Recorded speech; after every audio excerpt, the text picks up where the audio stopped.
మెదక్ జిల్లా చిన్నశంకరంపేట మండల కేంద్రంలోని మహనీయుల జయంతి ఉత్సవాల కమిటీ ఆధ్వర్యంలో డాక్టర్ బాబు జగజీవన్ రామ్ జయంతి వేడుకలు ఘనంగా నిర్వహించారు. ఈ సందర్భంగా ఆయన చిత్రపటానికి పూలమాలలు వేసి నివాళులర్పించారు.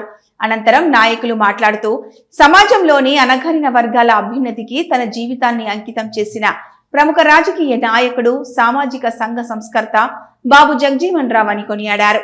ఈ కార్యక్రమంలో ఎస్ఐ నారాయణ గౌడ్, కాంగ్రెస్ నాయకులు శ్రీమన్ రెడ్డి, రాజరెడ్డి, దళిత సంఘాల నాయకులు మురళి, రామచంద్రం, సాయిలు, నరసింహ, శివకుమార్, దుర్గపతి, జనార్దన్, జీవన్, రాజ్ కుమార్ గౌడ్, అక్బర్, మోహన్ నాయక్ తదితరులు పాల్గొన్నారు.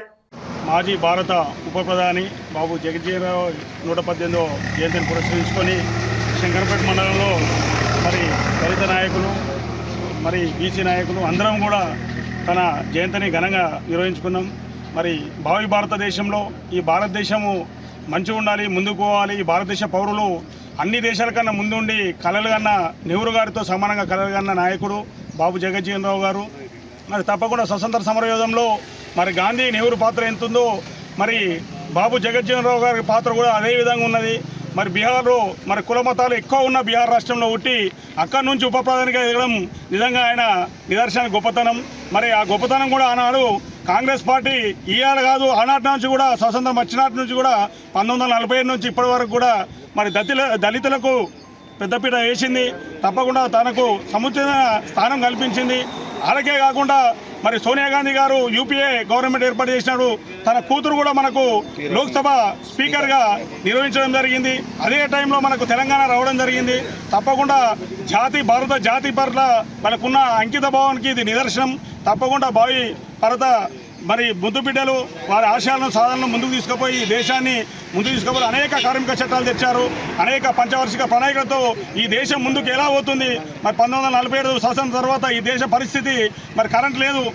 ఎక్కడ కూడా పెద్ద పెద్ద సిటీలలో తప్ప అక్కడ బ్రిటిష్ పరిపాలించిన పెద్ద మద్రాసు, కలకత్తాను, ముంబై తప్ప ఎక్కడ కూడా కరెంట్ లేదు. ఆ పరిస్థితుల్లో అనేక పంచవార్షిక ప్రణాళికలకు రచించి ఈ దేశం ముందుకు పోవాలని నేటి ఆనకట్టలే ఆధునిక ఆలయాలుగా పేరుగొంచిన నెహ్రూ గారు, బాబు జగజీవన్ గారు ఈ దేశ ముఖ చిత్రాన్ని పూర్తిగా మార్చేశారు. తప్పకుండా భవిష్యత్తులో ఈ భారతమని వాళ్ళని తప్పకుండా గుర్తుపెట్టుకోవాలి. వాళ్ళు చూపించిన దారిలో ప్రయాణించాలని మనస్ఫూర్తిగా కోరుకుంటున్నాను.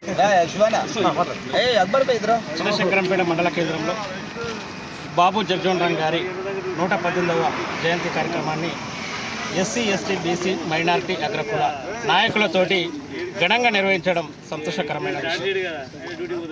డాక్టర్ బాబు జగజీవన్ రామ్ గారి చరిత్ర చాలా గొప్పది. కాంగ్రెస్ పార్టీలో ఉన్నత స్థాయికి ఎదిగి భారత ఉప ప్రధానిగా ఎదిగినటువంటి గొప్ప నాయకుడు. పార్లమెంటు వ్యవస్థలో అన్ని శాఖలకు నాయకత్వం వహించి ఎమర్జెన్సీ సమయంలో కూడా ఆయన చేసిన సేవలు గుర్తు చేసుకుందాం. ఆయన చేసిన సేవలు భారత రాజ్యాంగం డాక్టర్ బాబాసాహెబ్ అంబేద్కర్ గారు రాస్తే పార్లమెంట్ వ్యవస్థలో వాటిని అమలు చేయడంలో కీలక పాత్ర వహించినటువంటి బాబు జగజీవన్ రామ్ గారు. చరిత్ర మనం తెలుసుకోవాలి. మన నాయకులు అనేక రకాలుగా అనేక బాధలు పడి, అనేక కష్టాలు పడి ఒక పార్టీని నమ్ముకొని ఆ పార్టీలో అంచెలంచెలుగా ఎదిగినటువంటి సందర్భాన్ని మనం గుర్తు చేసుకొని అదే పద్ధతిలో కూడా మనం కూడా ఈ జరుగుతున్నటువంటి రాజకీయ పరిణామంలో మనం దృష్టి పెట్టుకొని మనం కూడా ఆర్థికంగా, రాజకీయంగా ఎదగడానికి కోసమే ప్రయత్నం చేయాలని చెప్పేసి ఈ సందర్భంగా నేను పిలుపునిస్తా ఉన్నా. మాదిగ సమాజం ఎస్సీ, ఎస్టీ, బీసీ, మైనార్టీ వర్గాలకు అండగా ఉంటుంది. ఆ రోజు బాబు జగజీవన్ రామ్ గారు కాంగ్రెస్ పార్టీని నమ్ముకొని ఈరోజు కూడా ఎస్సీ, ఎస్టీలు అంటేనే కాంగ్రెస్ పార్టీ. కాంగ్రెస్ పార్టీలో చేస్తున్నటువంటి సంక్షేమ పథకాలు కానీ వాళ్ళు చూపిస్తున్నటువంటి ఎస్సీ, ఏబిసిడి వర్గీకరణ మన అసెంబ్లీలో తీర్మానం చేసి పంపించినటువంటి ఘనత కాంగ్రెస్ పార్టీకి ఉంది. కాబట్టి కాంగ్రెస్ పార్టీ ఏ చేసినా ఎస్సీ, ఎస్టీలకి పనిచేస్తుందని చెప్పి సందర్భంగా గుర్తు చేస్తూ మాదిగ ఉపకులాలు ఎప్పటికీ రుణపడి ఉంటారని చెప్పేసి తెలియజేస్తున్నాం. ఒక విషయాన్ని అయితే గుర్తు చేస్తున్నాం.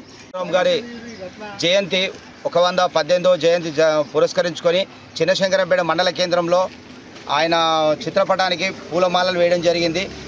ఆయన ఒక ఎస్సీ దళిత కాన్సెప్ట్ దళిత జాతిలో పుట్టి ఒక ఉప ప్రధానిగా కావడము గర్వనీయ చర్చనీయాంశము. ఆయన ఉప ప్రధాని అయిన తర్వాత మాదిగలలో కొంత అవేర్నెస్ తీసుకొచ్చిండు. ఆయన ఉప ప్రధాని కావడం మన ఎస్సీ జాతికి గర్వించదగ్గ విషయం. కాబట్టి ఇట్లాంటి నాయకులను మన జన్మదినాలు వాళ్ళ మరణ దినాలు కొనియాడము మంచిది. ఈ జాతికి ఆయన చేసిన ఒక సూచకప్రాయము. అంబేద్కర్ గారు చేసినటువంటి రాజ్యాంగం వలన ఈ దేశం పరిపాలన నడుస్తుంది. ఇట్లాంటివిగా ముందు అంటే స్వార్థ ప్రయోజనాలకు పూనుకోకపోతే చరిత్రలో మిగిలిపోతాము, స్వార్థాలకు పూనుకుంటే చరిత్రలో మిగిలిపోము. అట్లాంటి నాయకులు బాబు జగజీవన్ రామ్ గారు, అంబేద్కర్ గారు సూచించిన సూచనల మేరకు మనం నడుచుకోవాలని కోరుచున్నాము.